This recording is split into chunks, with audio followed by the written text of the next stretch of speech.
Hello everyone, क्या आप भी मेरी तरह एक मीठा लवर हैं? अगर हाँ तो यह सॉफ्ट और स्पॉन्जी वाइट रसगुल्ले की रेसिपी सिर्फ आपके लिए है। बिल्कुल हलवाई जैसा स्वाद और बनाना भी बिल्कुल आसान। और हाँ, वीडियो को पूरा ज़रूर देखिए ताकि आप एक भी इम्पॉर्टेंट टिप मिस ना करें। चलिए रेसिपी शुरू करते हैं। यहाँ पर मैं 1 लीटर टोन मिल्क ले रही हूँ। आप चाहें तो गाय का दूध भी ले सकते हैं। अब हमें इसे गर्म करना है। इसे गैस पर रख देते हैं।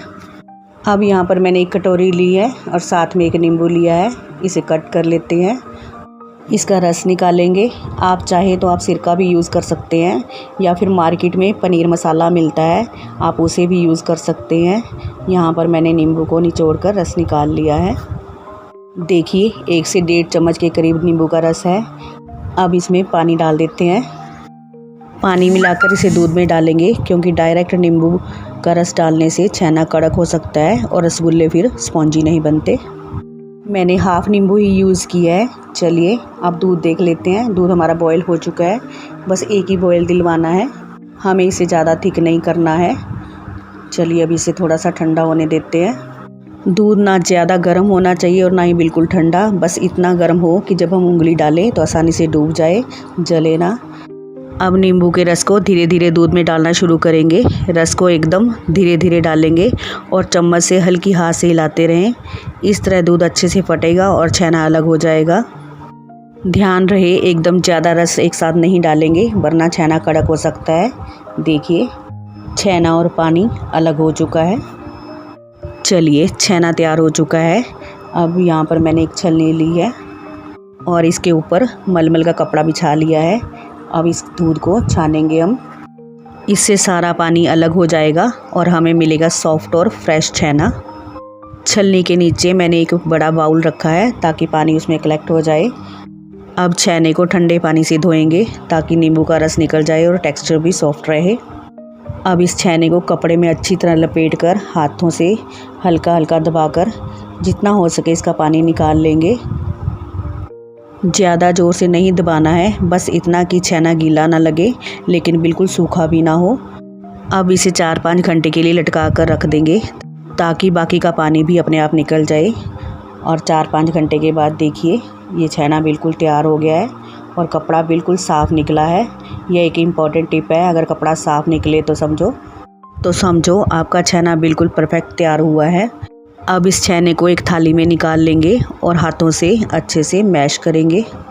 देखिए ये जैसे हाथ की हथेली होती है, हम इससे इसे मैश करेंगे। इस स्टेज पर पेशेंस बहुत ज़रूरी है। छेने को हाथ से 8 से 10 मिनट तक अच्छे से मसल कर इसे गूंदना है ताकि बिल्कुल स्मूथ और सॉफ्ट डो जैसा बन जाए। जब छेना हाथ में लेते ही चिपकने लगे और उसमें से थोड़ा सा घी जैसा टेक्सचर निकलने लगेगा तो समझ लेना छेना परफेक्ट रेडी हो गया है। पूरे 8 मिनट हो गए हैं, ये एकदम स्मूथ हो चुका है। चलिए अब मैं यहाँ पर डाल रही हूँ मैदा 1 चम्मच के करीब। आप चाहें तो इसमें अरारोट या फिर कॉर्नफ्लोर डाल सकते हैं। अब इसे अच्छे से मिक्स करेंगे। बस 2 से 3 मिनट तक इसे और मिक्स करेंगे और ये देखिए बिल्कुल सॉफ्ट और स्मूथ हो चुका है। चलिए अब इसकी बॉल्स बना लेते हैं। बॉल्स बिल्कुल स्मूथ होनी चाहिए, कहीं भी कोई क्रैक ना हो। अगर क्रैक आए तो हल्का सा हाथ गीला करके दोबारा से शेप दें, इससे बिल्कुल परफेक्ट बनेंगे और टूटेंगे भी नहीं। आप अपने हिसाब से छोटे बड़े साइज़ की बना सकते हैं। देखिए मैंने सारी बॉल्स बना ली हैं।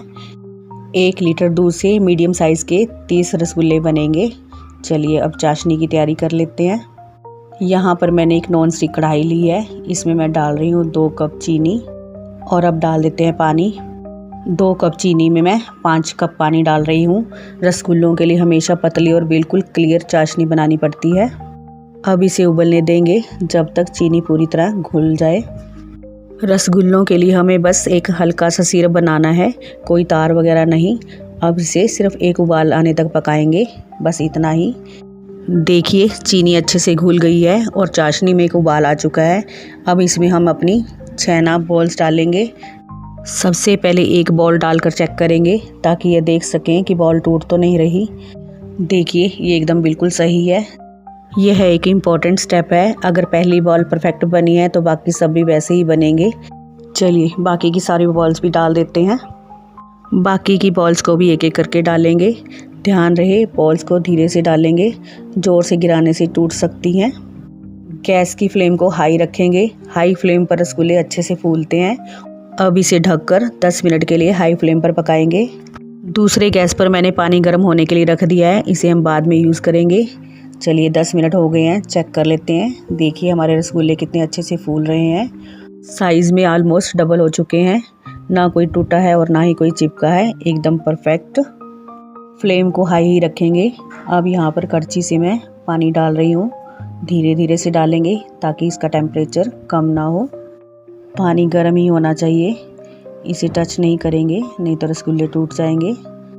चलिए अब इसे ढक देते हैं 5 मिनट के लिए। 5 मिनट हो चुके हैं। हर 5 मिनट के बाद ढक्कन हटाकर धीरे धीरे थोड़ा थोड़ा गर्म पानी डालते रहेंगे ताकि चाशनी गाढ़ी ना हो। इस पूरे प्रोसेस में 25 मिनट लगते हैं। 25 मिनट में रसगुल्ले अच्छे से पक जाते हैं। 10 मिनट पहले और 5-5 मिनट 3 बार पानी डालेंगे। रसगुल्लों को कड़छी से धीरे धीरे हिलाएंगे, इससे वो चिपकेंगे भी नहीं और चाशनी में इवनली पकेंगे। देखिए ऐसे। रसगुल्ला निकाल के आपको दिखाती हूँ। देखिए ये कितने अच्छे से फूल चुका है। बस इसे लास्ट 5 मिनट के लिए और पकाएंगे। टोटल 25 मिनट हो चुके हैं। चलिए चेक करते हैं। और देखिए सभी रसगुल्ले परफेक्टली फूल गए हैं और चाशनी अंदर तक रसगुल्लों में भर चुकी है। चलिए आपको दिखाती हूँ। देखिए रसगुल्ला कड़छी में अच्छे से डूब गया है, इसका मतलब ये कुक हो चुका है। और दिखाती हूँ, देखिए अब रसगुल्ले चाशनी में डूब गए हैं, फ्लोट नहीं कर रहे, इसका मतलब चाशनी अंदर तक भर गई है। यहाँ पर मैं 2 हरी इलायची डाल रही हूँ फ्लेवर के लिए। गैस को बंद कर देंगे, एक बार हिला लेंगे।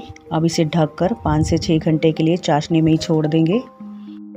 6 घंटे हो गए हैं। देखिए रसगुल्ले बिल्कुल सॉफ्ट हैं और चाशनी अंदर तक पूरी तरह से भर चुकी है, बिल्कुल परफेक्ट टेक्सचर के साथ। और देखिए कितने स्पॉन्जी बने हैं। एक बार फिर से दिखाती हूँ। देखिए चाशनी अंदर तक भरी है। चलिए मैं आपको तोड़ के दिखाती हूँ। देखिए अंदर से कितनी प्यारी जाली आई है और कितने सॉफ्ट बने हैं। बाकी बची हुई चाशनी को छान कर अलग रख सकते हैं। ये चाशनी आप बाद में किसी भी दूसरी रेसिपी में यूज़ कर सकते हैं। तो फ्रेंड्स ये थी मेरी सॉफ्ट और स्पॉन्जी रसगुल्लों की रेसिपी। अगर आपको पसंद आई हो तो लाइक और सब्सक्राइब ज़रूर करें। फिर मिलते हैं अगले वीडियो में, तब के लिए bye bye. Thanks for watching.